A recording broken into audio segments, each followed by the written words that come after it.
നിങ്ങളിന്ന് experience ചെയ്യുന്ന നിങ്ങളുടെ life അതിൻ്റെ ക്രിയേഷൻ എവിടെയാണ് ഉണ്ടായതെന്ന് അറിയാമോ? നിങ്ങളുടെ മനസ്സിലാണ് ആദ്യം അത് ക്രിയേറ്റ് ചെയ്തത്, അല്ലേ? നിങ്ങൾ തന്നെ ഒന്ന് ചിന്തിച്ച് നോക്കിയാട്ടെ. നിങ്ങൾ ചിന്തിച്ചുകൊണ്ടിരുന്ന കാര്യങ്ങൾ, റിപ്പീറ്റ് ചെയ്തുകൊണ്ടിരുന്ന കാര്യങ്ങളാണ് നിങ്ങളുടെ ലൈഫിൽ നിങ്ങൾ ഇപ്പോഴും എക്സ്പീരിയൻസ് ചെയ്തുകൊണ്ടിരിക്കുന്നത്.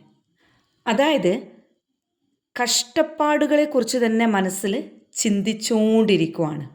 അപ്പോൾ അതവിടെ നമ്മൾ മനസ്സിലാദ്യം ക്രിയേറ്റ് ചെയ്ത് നമ്മുടെ റിയാലിറ്റിയിൽ നമ്മൾ എക്സ്പീരിയൻസ് ചെയ്യുന്നു. തിരിച്ചും തിരിച്ചും തിരിച്ചും കഷ്ടപ്പാട് തന്നെ നമ്മൾ എക്സ്പീരിയൻസ് ചെയ്യുന്നു. അപ്പം ഇതിൻ്റെ തിരിച്ചറിവുണ്ടാകുമ്പോൾ നമ്മൾ എന്ത് ചെയ്താൽ മതി? നമുക്ക് ലൈഫിൽ എന്താണോ വേണ്ടുന്നത്, എന്താണ് കഷ്ടപ്പാടിൻ്റെ നേരെ ഓപ്പോസിറ്റ് നമ്മൾ എടുത്താൽ മതി. സന്തോഷവും അബണ്ടൻസും, യെസ്, ഇതൊക്കെയാണ് നമുക്ക് വേണ്ടുന്നത്. അപ്പം ഇതിനെക്കുറിച്ചുള്ള ചിന്തകൾ ബോധപൂർവം മനസ്സിലുണ്ടാക്കുകയും അതിനനുസരിച്ചുള്ള ഫീലിങ്ങുമായിട്ട് കണക്ട് ചെയ്ത നമ്മുടെ ലൈഫിൻ്റെ റിയാലിറ്റിയിൽ നമുക്കത് കൊണ്ടുവന്നൂടെ? അപ്പം അതിലേക്ക് എത്താൻ വേണ്ടിയിട്ടുള്ള ഒന്നാമത്തെ കാര്യമാണ് ഗ്രാറ്റിറ്റ്യൂഡുമായിട്ട് കണക്ട് ചെയ്യുക എന്നുള്ളത്. അതായത് നിങ്ങളുടെ ലൈഫ് ഇപ്പോഴും എങ്ങനെയാണ്, എന്താണെന്ന് നിങ്ങൾ ചിന്തിക്കേണ്ട. ഇപ്പോഴുള്ള ലൈഫിന് നിങ്ങൾ ഗ്രേറ്റ്ഫുള്ളായി. എന്തോരം ബ്ലെസ്സിങ്സ് ഉണ്ട്, അല്ലേ? നിങ്ങൾ പറയുന്നില്ല എൻ്റെ കയ്യിൽ പണമില്ല. എത്ര പ്രാവശ്യം ഒരു ദിവസം റിപ്പീറ്റ് ചെയ്യുന്നത്?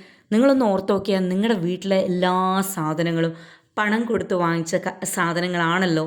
പിന്നെ എങ്ങനെ നമ്മൾ പണമില്ല എന്ന് പറയും? പണമില്ല എന്ന് റിപ്പീറ്റേഷൻ പറയുന്നിടത്തോളം മനസ്സിൽ അതിനനുസരിച്ചുള്ള ഇമോഷൻ കണക്ട് ചെയ്യുമ്പോൾ നമ്മുടെ ലൈഫിൽ അത് തന്നെയാണ് എക്സ്പീരിയൻസ് ചെയ്യുന്നത്. ഇതൊരു എക്സാമ്പിൾ മാത്രമാണ്. ഇതുപോലെ തന്നെയാണ് എല്ലാ കാര്യങ്ങളും നമ്മുടെ ലൈഫിൽ ഉണ്ടാകുന്നത്. ആദ്യം ക്രിയേഷൻ ഉണ്ടാകുന്നത് നമ്മുടെ മനസ്സിലാണ്. അപ്പം നമ്മുടെ മനസ്സിനെ അവിടെ റെഡിയാക്കാൻ വേണ്ടി ഒന്നാമത്തെ ടൂൾ എന്താണ്?